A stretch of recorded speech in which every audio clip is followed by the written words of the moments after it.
scholarship. So that's what our scholarshiping program looks like. And so now let me take you to what the estimated cost of attendance is. So if you look down at that bottom line, you'll see what the total estimated cost is. But if you qualify for that $8,800 scholarship, that $34,000 for an undergraduate program jumps down to around $25,000 or closer to $25,000 for everything for the year. So you would subtract your scholarship value from whatever that amount is at the bottom. So just to walk you through this a little bit, um, our actual tuition rate is a cost per credit hour. So what you pay in tuition really depends on the number of credits that you enroll in each semester. So when we're giving you an estimated cost there, we're saying at the undergraduate level, it's $19,400 for tuition. That's for 30 credit hours per year. That means 15 hours in the spring, 15 hours in the fall. You generally need 30 credit hours per year if you want to graduate in 4 years. So that's why we put it out there. Some students take 12 hours, and that way their tuition is a little bit lower, but it adds a little bit of time to graduate. So you can see the difference in tuition rates between our undergraduate, which is around 19,000 per year, and the graduate, which is close to 15,000 per year. Books are estimated in here, housing and food. And I will tell you that students who come and begin their programs under 21 years of age, they're required to live on campus for at least one semester or 1 year. There are opportunities to move off campus if you're engaged and you're doing well in classes or you turn 21. But the on-campus cost for housing and meals is in that first column. If and when you qualify to live off campus, so maybe you've turned 21 or you've spent a year in there and you had a 3.25 GPA, then you're eligible to move off campus where the costs are more affordable. So if you're living in an off-campus house, you have an apartment with a couple of roommates, you're cooking for yourself, that cost is going to be a lot less. But I do want to point out that if you are beginning your program under the age of 21, you are expected to spend at least one semester or 1 year on campus, and then you're able to move off campus. So that's where the varying prices come from. I would also say the on-campus housing is based on the median cost. So you can pay more and you can pay less, but this is the average median cost of our on-campus housing. Generally speaking, the more you pay, the more privacy you get. So if you want to pay the highest price dormitory, you're going to have a room by yourself. If you want to pay the lowest price dormitory, you're going to share a room with somebody and you're going to have community showers and bathrooms down the hall. So an understanding is, again, these are estimates. The choices that you make are really going to determine how much you're paying. But that's what that housing looks like. Estimated personal expenses, people want to shop and travel and go to movies and concerts and things like that. We estimate around $1,000. Again, that's very personal. Some people pay more, some people pay less. And insurance is mandatory for international students. So that's what the cost of our estimated cost of attendance is. So lots of different choices are going to affect what that price is for you. And again, remember, the automatic scholarship you get will be subtracted from that amount when you're factoring in your finances. Just a couple of highlights that I want to share with you, and then we'll kind of wrap it up and move to the question part. We are a year ago, IBM invested in a cyber defense or cyber command center on our campus. It's only one of 8 that IBM has around the world. It is a legitimate incident command center for cybersecurity. It's a wonderful laboratory for our computer science and cybersecurity students who study in it. We get a lot of research opportunities, employment opportunities out of that. And one of the other things is the collaboration with IBM gives our students access to training and certifications that most other schools will not have their students doing. So again, once you graduate and you hit the job market, you're going to say, I've got certifications and experience in all these different cybersecurity programs that many other people only have access to when they're employed by companies and they pay IBM. So really a strong program, an affordable program in cybersecurity and computer science. For any of you who are thinking about med school, if you're completing your secondary school or higher secondary right now, we do have a partnership with St. George's University in the Caribbean island nation of Grenada. Uh, in that pathway program, any of our students who complete our pre-med program with a 3.4 GPA will automatically get a seat at St. George's without having to take the MCAT. In addition, they get a $10,000 scholarship. And what I will tell you is if you're interested in med school, international students' opportunities in US med schools are practically zero. There's not many medical schools, not many take international students, and those who do take very few. But St. George's is fully accredited. Their internships and practicum experiences and residencies all lead back to the United States or the UK, and it is a bona fide pathway to practicing medicine in the United States. In the last 3 years, in surveys of practicing physicians, they've found that St. George's is the #1 producing medical school for practicing physicians in the United States. So it's very popular, high quality, and a real pathway for international students to practice medicine in the United States. Another highlight of ours is we have a College of Arts and Media. We are a highly ranked conservatory of music, theater, and dance. So we're top 30 in those programs. It's our most highly ranked program. Again, very affordable tuition rates for such a highly ranked program. And every single one of our performing and visual arts programs uh, focuses on careers in that field. So you'll learn the art. You'll get every opportunity to be in productions, make that a career. But even if you don't become a Broadway star, there are careers and employment opportunities and money to be made in various aspects of the arts. So this is a really strong program for people for jobs and opportunities and things like that. And we're very strong in that. Just to give you a sense of application deadlines, we're beyond the deadline to start for the fall 26 semester, but we are taking applications for spring 27. That starts in January, and of course, August 27.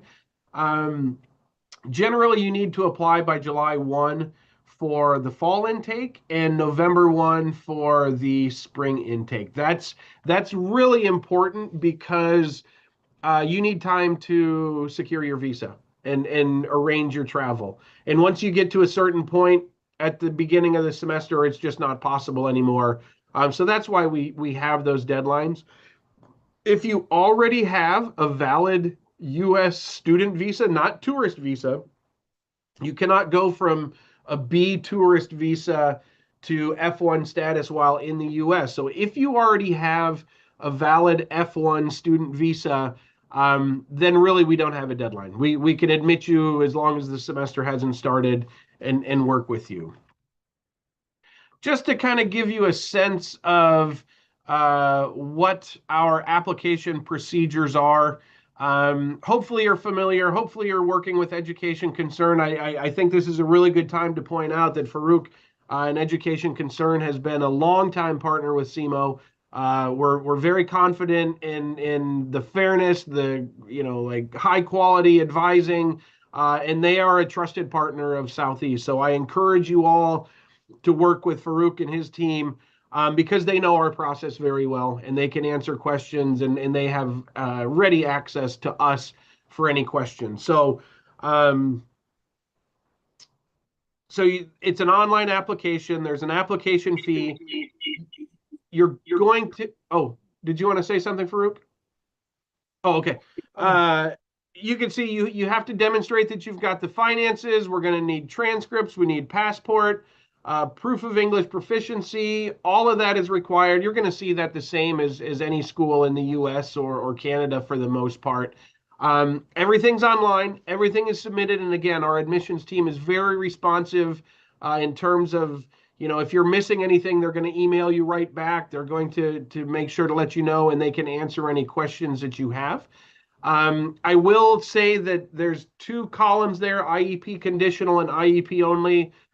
We have closed our ESL program, so those are no longer options. I apologize for not updating this form before that. So all that information is available online and through your partners at Education Concern.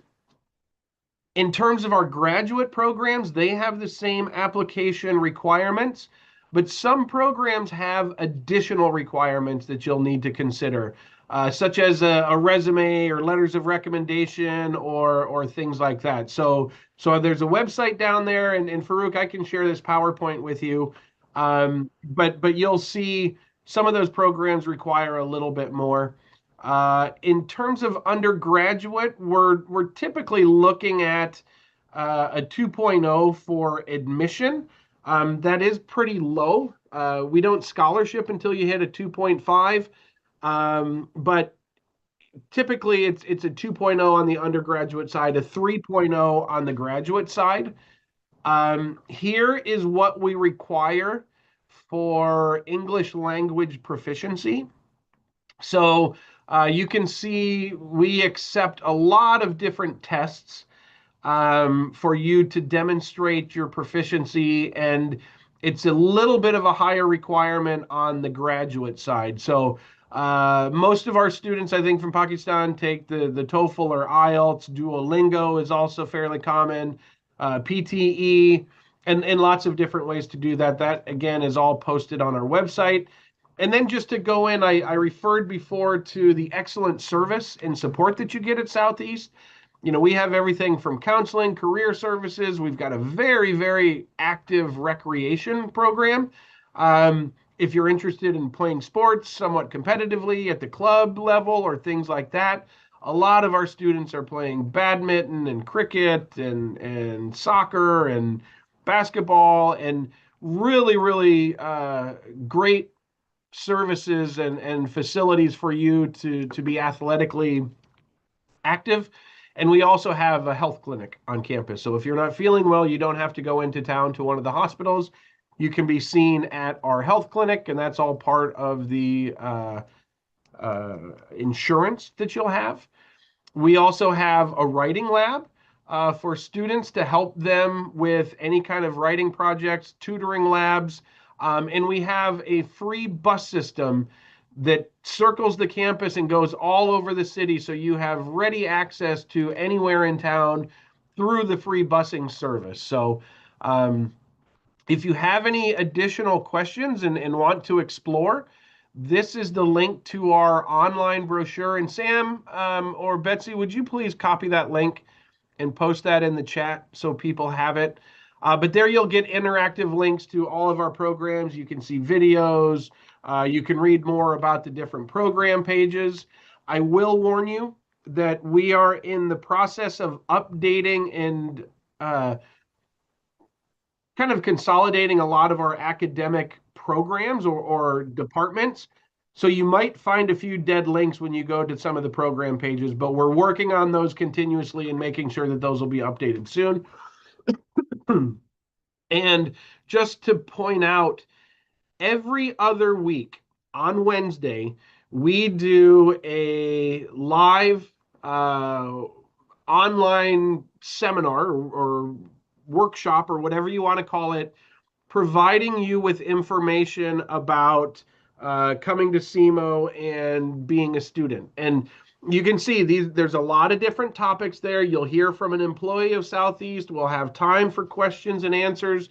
These are free to attend. Again, you have time to have interactive, conversations with everybody. And all of the archived ones are online too. So we've got a website for SEMO 101. I don't think I've got the web page or the web link on there. So Sam or Betsy, if you could do the SEMO 101 link too. you can go back and see the recordings of all of those things. Now, one reason why we did this, in addition to just making sure that you're informed and making good choices and we're selling you on SEMO, if and when you get to the point where you are applying for a visa and that visa officer asks you why you're choosing SEMO, this will give you some concrete information about our programs, about our culture, about our community, about employees and people that you know and have interacted with at SEMO. So this is really useful information to demonstrate to that visa officer that, like, I chose SEMO for a specific reason. It's not just a random choice. I don't know where I'm going or why I'm going there. This is really designed to make sure that you've got concrete knowledge about SEMO and you can talk about it. So I welcome you to participate in any of those. And with that, I am at about 35 minutes, so I will wrap up my presentation and take any questions that you might have. Or Sam or Betsy, if there's anything else I missed that you might want to add.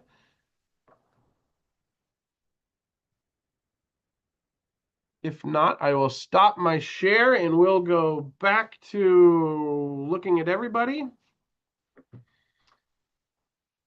And then it looks like some of those questions. Oh, yeah, Sam answered the biotechnology program we have. Are there any? Oh, and it looks like Sam. Oh, you guys are answering the questions. Thank you so much.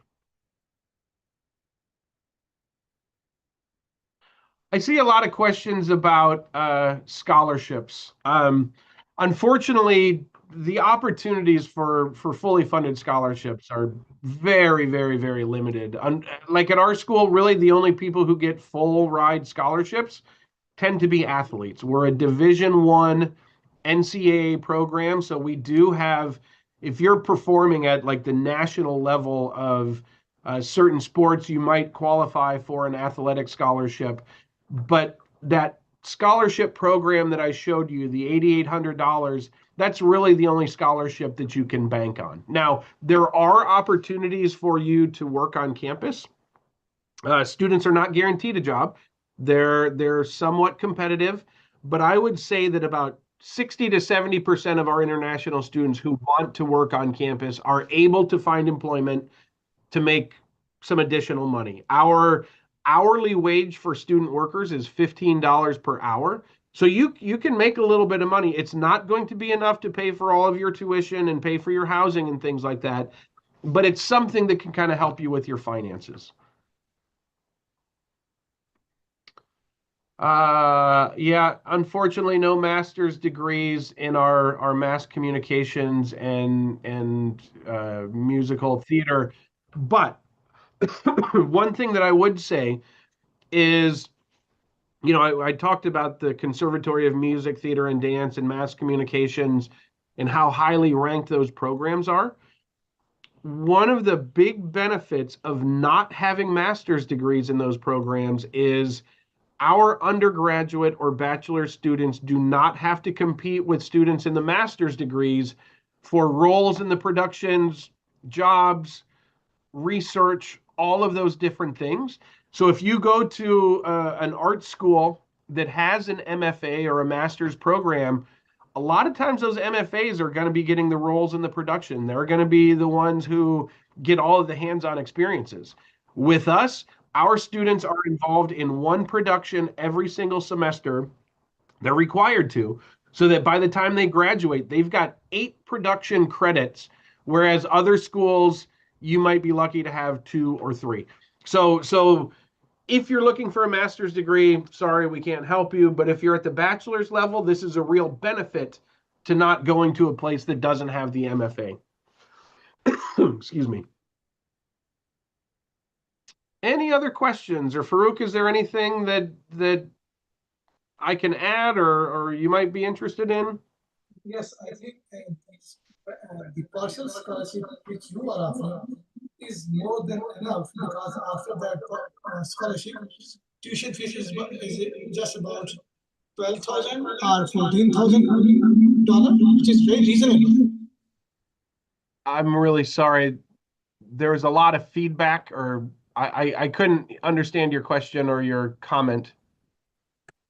I'm saying that the partial scholarship which SEMO is offering, about 8,000 something, is a very good scholarship, because after this, annual tuition fees is just about 12,000 or $14,000, which is very reasonable in America.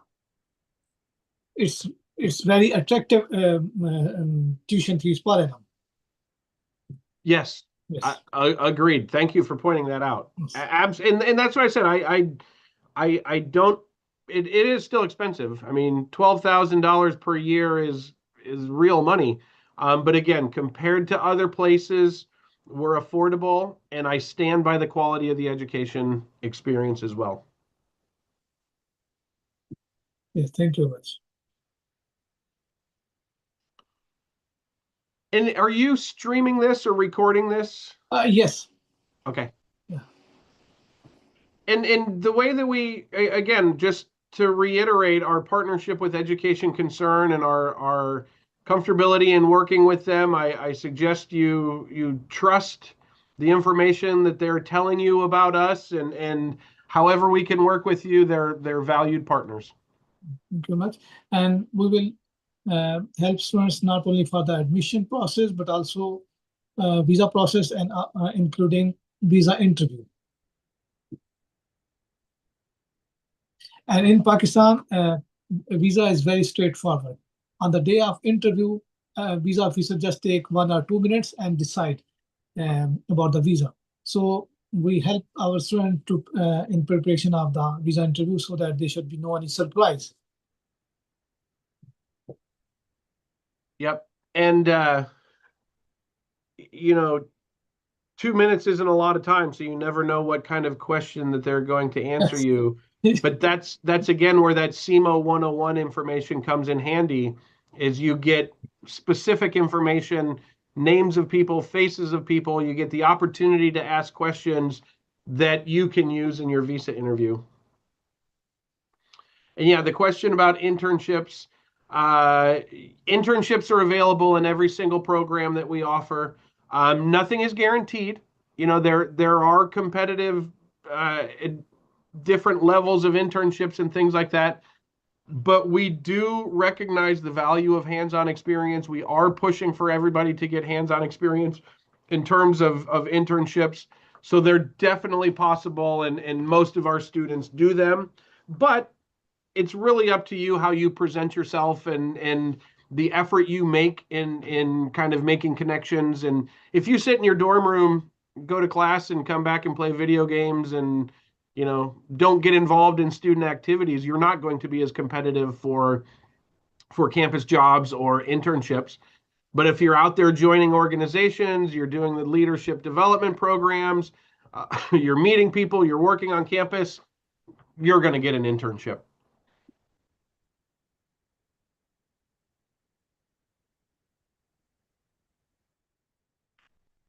Okay, anything else? Zainab, do you have a question?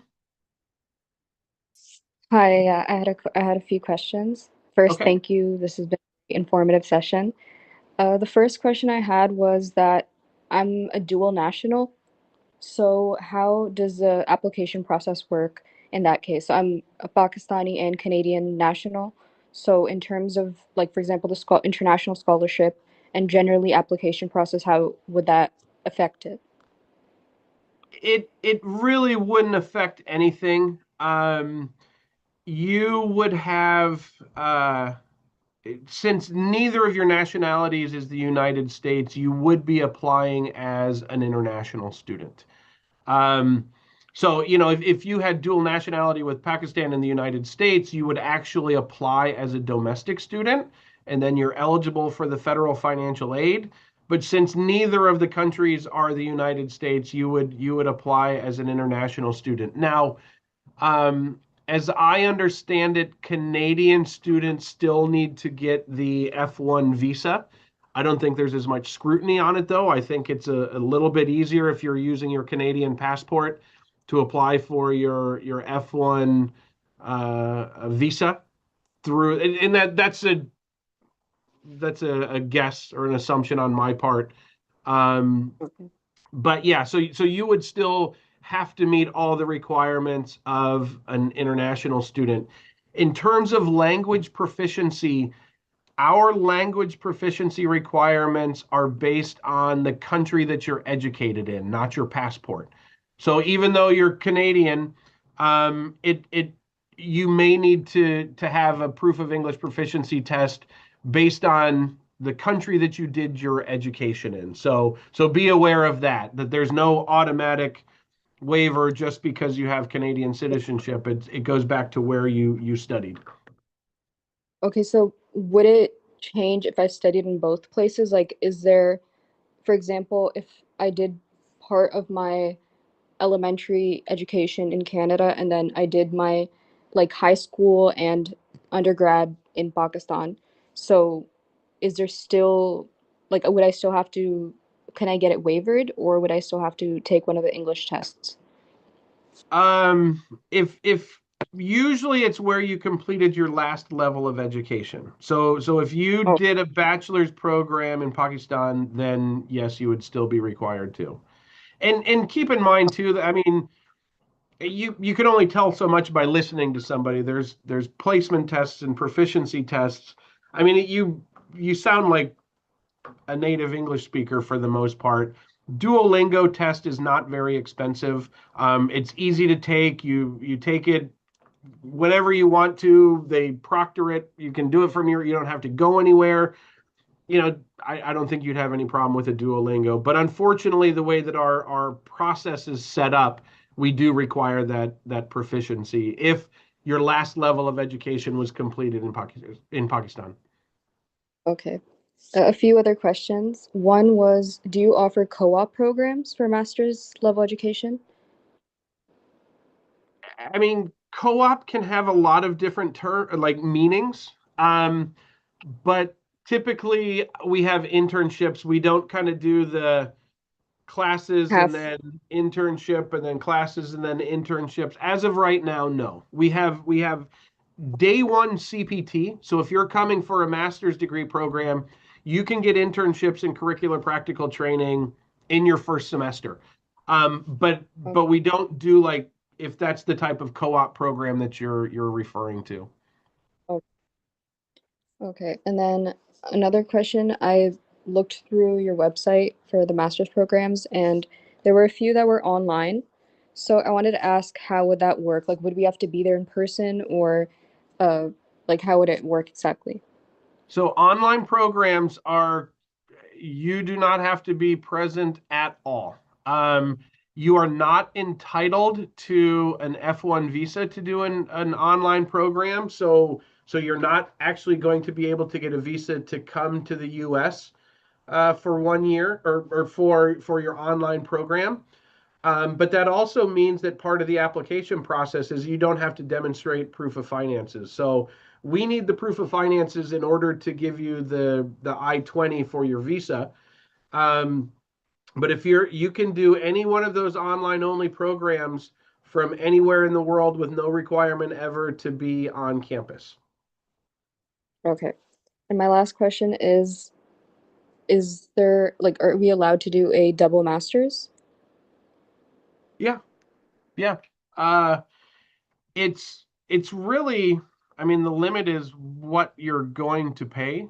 Uh, because like, Hmm. what are the two areas that you would consider a double master's in?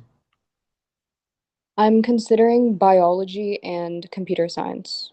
Okay, so those are two completely different curricula. So I don't think there's any courses that you could take in computer science master's program that has a requirement in the biology program. Um, I, I don't. It's pretty rare, but I think you would probably have to do one and then do the other, as opposed to having like a.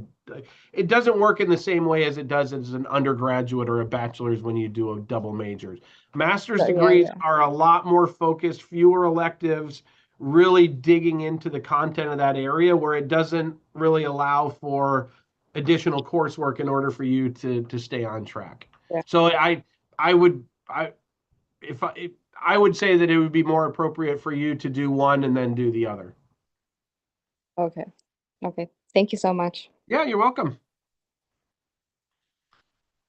And unfortunately, I'm just about out of time. I see that Farouk put up his contact information there.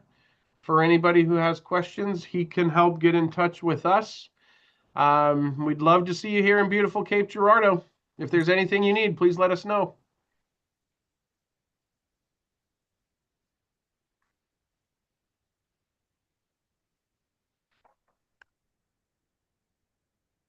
Thank you very much. And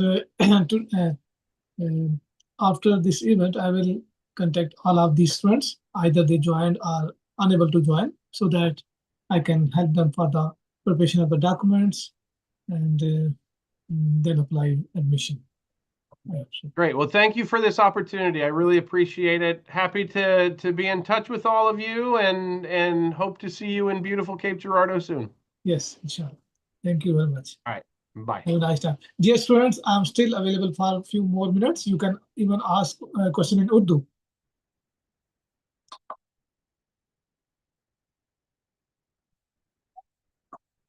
आप अपने आप को unmute कर सकते हैं और कोई question हो आप कर सकते हैं। दानियाल सुहेल, आप अपने आप को अनम्यूट कर सकते हैं। आप बताएं क्या लास्ट क्वालिफिकेशन है आपकी?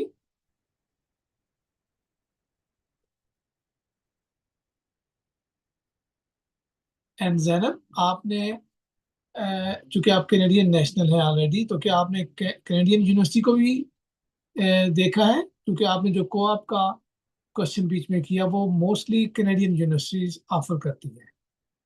जी, इसलिए मैंने पूछा था क्योंकि कैनेडियन यूनिवर्सिटीज़ में बहुत कॉमन है कि को-ऑप हो और उससे फिर एज़ इन ट्यूशन फ़ी का आसान हो जाता है काम।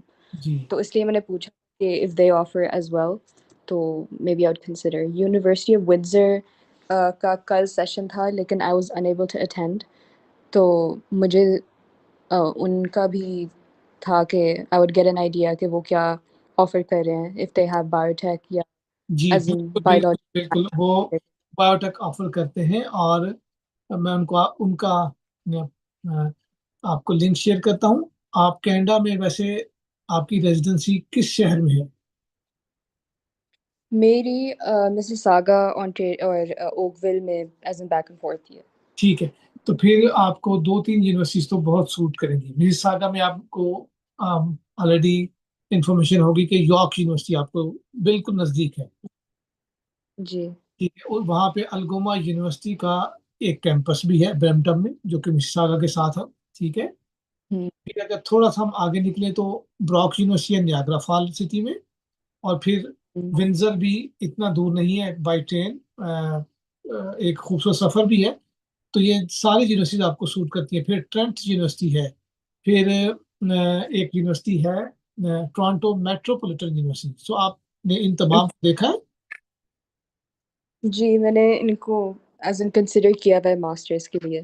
तो इन तमाम में से आपको कौन सी यूनिवर्सिटी ज्यादा सूट कर रही है? मुझे मैकमास्टर भी एक ऑप्शन है मेरे लिए और यॉर्क यॉर्क भी है ठीक है। और अगर हम देखें ओंटारियो के अलावा तो उसमें फिर यूबीसी आ जाता है और जो यूनिवर्सिटी ऑफ गुएल्फ भी है, वो थोड़ा दूर है लेकिन उसमें फिर भी बायोटेक रिलेटेड कोर्सेज़ और प्रोग्राम्स ऑफ़र होते हैं, ओके, तो उनको मैंने कंसिडर किया हुआ है। वैसे तो आपने ऑलरेडी बहुत अच्छा रिसर्च वर्क किया हुआ है। तो जब भी आप फाइनल करें किसी यूनिवर्सिटी को और आपको मेरी हेल्प की जरूरत हो, तो चैट बॉक्स में मैंने अपना व्हाट्सएप नंबर और ईमेल एड्रेस लिख दिया है। ठीक है, आप मुझे फोन ठीक इंस्टेड ऑफ टेक्स्ट आप मुझे फोन कर लें और जो भी मशवरा लेना चाहें मुझसे ले लें। ठीक है, और आपके ठीक है, किसी भी जो आपके फैमिली हैं, किसी ने स्टडी के लिए यूके यूएस कनाडा ऑस्ट्रेलिया कहीं जाना है, मेरे नंबर उनको शेयर कर दिया करें। और आपको ठीक आपको सारी help without any service fee मिलेगी। हमारी कोई सर्विस फी नहीं है आपके लिए। ठीक है। ठीक है। मेरा जस्ट एक सवाल था जी कि ये जो जैसे हमने ये 3 यूनिवर्सिटीज़ का